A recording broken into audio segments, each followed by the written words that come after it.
Halo, assalamualaikum. Selamat siang teman-teman, ketemu lagi. Kali ini aku akan sharing buku cerita ya teman-teman. Buku cerita ini karya aku sendiri. Untuk buku cerita ini aku beri judul Belajar Etika Makan. Buku cerita ini aku tujukan untuk anak usia 4 tahun ke atas, dan ini termasuk cerita bergambar. Buku cerita ini dibuat untuk memenuhi tugas individu mata kuliah Etika Profesi Kependidikan. Buku ini menceritakan tentang bagaimana sebaiknya sikap kita ketika makan. Tentunya tidak lupa juga diucapkan terima kasih kepada Ibu Ratna Suryani SPD MPD selaku dosen pembimbing mata kuliah Etika Profesi Kependidikan. Dan aku memilih judul buku ini karena menyesuaikan dengan materi kuliah yang sedang dipelajari. Semoga dengan hadirnya buku cerita ini dapat digunakan pendidik atau oleh orang tua sebagai media alternatif dan dapat digunakan sebaik mungkin dalam pembelajaran anak usia dini. Baik teman-teman, inilah ceritanya. Pagi ini Maya sangat senang sekali. Dia berangkat sekolah membawa tas merah yang berisi bekal kesukaannya. Ibu guru menginformasikan pada anak-anak bahwa hari ini kita akan belajar etika makan.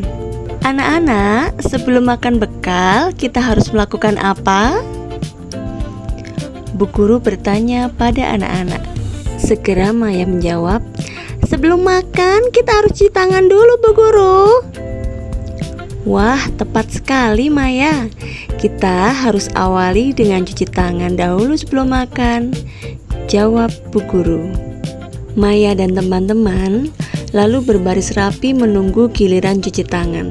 Mereka terlihat sangat bersemangat sekali dengan kegiatan yang akan dilakukan. Anak-anak duduk dan mulai membuka bekal makan mereka serta berdoa sebelum makan. Asyik, Mama membawakan bekal kesukaanku pagi ini, Maya berkata dalam hati sambil tersenyum. Tapi Beno makan bekal sambil berdiri, dan seketika dia menoleh saat mendengar suara. Beno, itu tidak sopan. Akan lebih baik dan nyaman jika kamu makan sambil duduk, kata Bu Guru dengan lembut menasihati Beno. Husna berbicara sambil mengunyah, tampak makanan di mulutnya. Husna, kalau sedang makan, jangan sambil berbicara. Lihat, makananmu sampai berantakan, kata Maya pelan mengingatkan Husna. Husna mengunyah pelan dan rapi sambil tersenyum malu dan dengan lirih berkata, ternyata lebih sopan begini ya Maya. Selesai makan, anak-anak mengelap meja serta menutup kotak bekal dan meletakkan kembali dalam tas.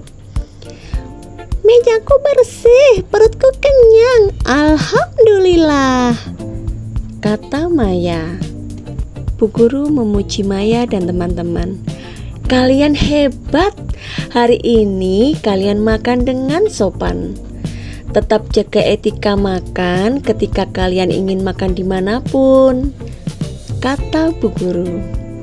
Ingat anak-anak, kalian harus cuci tangan sebelum makan, berdoa, makan dengan rapi, dan tidak berbicara. Tetap duduk dan selesai makan, rapikan kembali meja kalian. Terakhir, jangan lupa berdoa sesudah makan. Pesan Bu Guru pada anak-anak. Pesan yang dapat diambil dalam cerita di buku ini adalah dengan makan secara sopan dan rapi, kita menjaga kesehatan, menghargai teman, dan membuat waktu makan menjadi lebih menyenangkan untuk semuanya. Baik teman-teman, itulah tadi isi dari cerita buku karya saya ya yang berjudul Belajar Etika Makan. Buku ini sebagai tugas individu mata kuliah Etika Profesi Kependidikan. Baik ada kurang dan salahnya mohon maaf, mohon masukannya teman-teman untuk lebih baik ke depannya lagi. Dan sampai jumpa di buku karya-karya saya berikutnya. Dadah, assalamualaikum.